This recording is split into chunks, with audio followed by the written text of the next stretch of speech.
बिहार के मोकामा और गोपालगंज विधानसभा सीटों के लिए प्रचार का दौरा अब अपने अंतिम दौर में है। दोनों सीटों पर हो रहा उपचुनाव गठबंधन के लिए अग्नि परीक्षा की घड़ी है। इस उपचुनाव में 2024 में होने वाले लोकसभा चुनाव के आईने के रूप में देखा जा रहा है। उपचुनाव का इतिहास को देखा जाए तो सत्ताधारी हमेशा चुनाव जीतती रही है, विपक्षी दलों की हार होती रही है। लेकिन इसी साल मुजफ्फरपुर के बोचहा विधानसभा सीट पर हुए उपचुनाव में उलट रिजल्ट देखने को मिला था। यहां सत्ताधारी बीजेपी को विपक्षी आरजेडी के प्रत्याशी पटखनी देने में कामयाब रहे थे। बोचहा उपचुनाव में सत्ताधारी बीजेपी के चुनाव में हाथ पैर फूल गए थे। बिहार बीजेपी में जिन दिग्गज मंत्रियों और सांसद पदाधिकारियों का दबदबा है, उनका बोचहा में करिश्मा नहीं चल पाया था। आलम यह रहा कि ये नेता अपनी ही जाति के लोगों का वोट अपनी पार्टी के प्रत्याशी को नहीं दिलवा पाए। बोचहा उपचुनाव में बीजेपी की बेबी कुमारी को विपक्षी आरजेडी से लगभग 37,000 वोट कम आए और हार का सामना करना पड़ा। बीजेपी प्रत्याशी बेबी कुमारी का यह हाल तब हुआ जब वह बिहार में जेडीयू के साथ मिलकर सरकार चला रही थी। चुनाव प्रचार में बीजेपी ने करीब 24 मंत्री, सांसदों, विधायकों की फौज को उतार दिया था। बीजेपी ने अपने नेताओं को पंचायत स्तर तक प्रचार में उतारा था।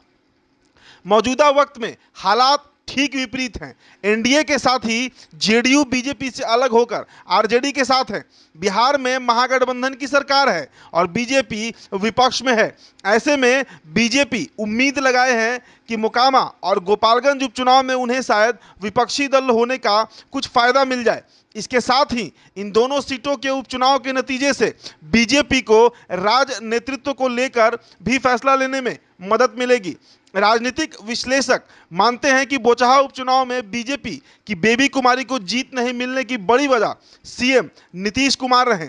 उस वक्त एनडीए की सहयोगी जेडीयू के मुखिया नीतीश कुमार ने बोचहा उपचुनाव में सभा को संबोधन तो किया, लेकिन बूथ लेवल पर जेडीयू के कार्यकर्ताओं ने बीजेपी प्रत्याशी के लिए कोई प्रयास नहीं किया था।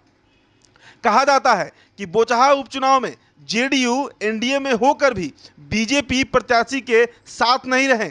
बीजेपी के अंदर की गुटबाजी भी देखने को मिली थी। मुजफ्फरपुर के सांसद अजय निषाद पर आरोप लगे कि वह अपनी जाति के वोटरों का समर्थन भी बीजेपी कैंडिडेट को नहीं दिलवा पाए। कुछ इसी तरह के आरोप केंद्रीय गृह राज्य मंत्री नित्यानंद राय, भूपेंद्र यादव और रामसूरत राय पर भी लगे। इसके अलावा बीजेपी की पूर्व विधायिका बेबी कुमारी के प्रति वोटरों की नाराजगी भी देखने को मिली थी। बोचहा के हर पंचायत स्तर पर भूमिहार वोटर निर्णायक भूमिका में हैं। वोटरों के इस वर्ग की नाराजगी साफ तौर से देखने को मिली। बीजेपी ने आखिरी वक्त में इनकी नाराजगी दूर करने की बहुत कोशिश की, लेकिन उसका कोई खास असर नहीं दिखा।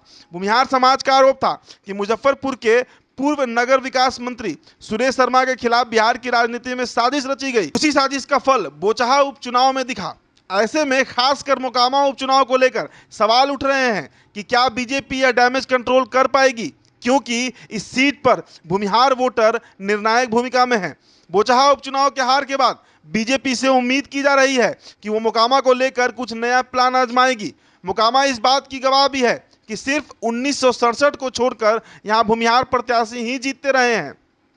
प्रथम चुनाव का श्री गणेश ही भूमिहार जाति के जगदीश नारायण सिंह से हुआ। ये दूसरे विधानसभा चुनाव में भी जीते। इसके बाद एक बार सरयू नंदन सिंह, कामेश्वर सिंह, कृष्णा शाही 2 बार, श्याम सुंदर सिंह धीरज भी 2 बार, दिलीप सिंह भी 2 बार, सूरजभान सिंह 1 बार और 4 बार लगातार अनंत कुमार सिंह जीतते रहे हैं। इस बार भी आमने सामने भूमिहार उम्मीदवार ही हैं। वैसे तो भूमिहार वोट बीजेपी का ही टेकन फॉर ग्रांटेड वोट माना जाता है। सो इस वोट को पूरी तरह से बीजेपी के पक्ष में उतारने के लिए कई कद्दावर नेता उतारे जा चुके हैं। कईयों के आने का प्रोग्राम अभी तैयार हो रहा है।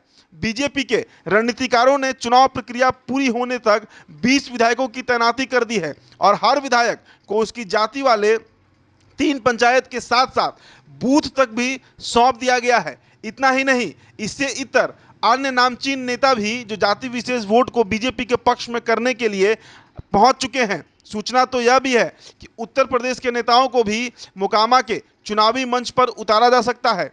अभी जिन भूमिहार नेताओं को आना है उनमें बीजेपी के फायर ब्रांड नेता गिरिराज सिंह, और सांसद विवेक ठाकुर, साथ ही साथ राकेश सिन्हा का आगामी प्रोग्राम भी तैयार हो चुका है। यादव मतों में सेंधमारी के लिए नित्यानंद राय, सांसद रामकृपाल यादव का भी सघन दौरा हो चुका है। इनके अलावा मुंगेर के विधायक प्रणब यादव की भी तैनाती पूरी चुनाव तक की गई है। बीजेपी के प्रदेश अध्यक्ष डॉक्टर संजय जायसवाल ने वैसे वोटों को बीजेपी में करने के लिए कई अभियान चला रखे हैं। विधान परिषद में नेता प्रतिपक्ष सम्राट चौधरी, पूर्व उप मुख्यमंत्री रेणु देवी, विधायकों में हरि सहनी, प्रमोद चंद्रवंशी समेत अन्य विधायक वहीं कैंप किए हुए हैं। राजपूत वोट को लुभाने के लिए नीरज बबलू, राजेंद्र सिंह वहीं कैंप किए हुए हैं।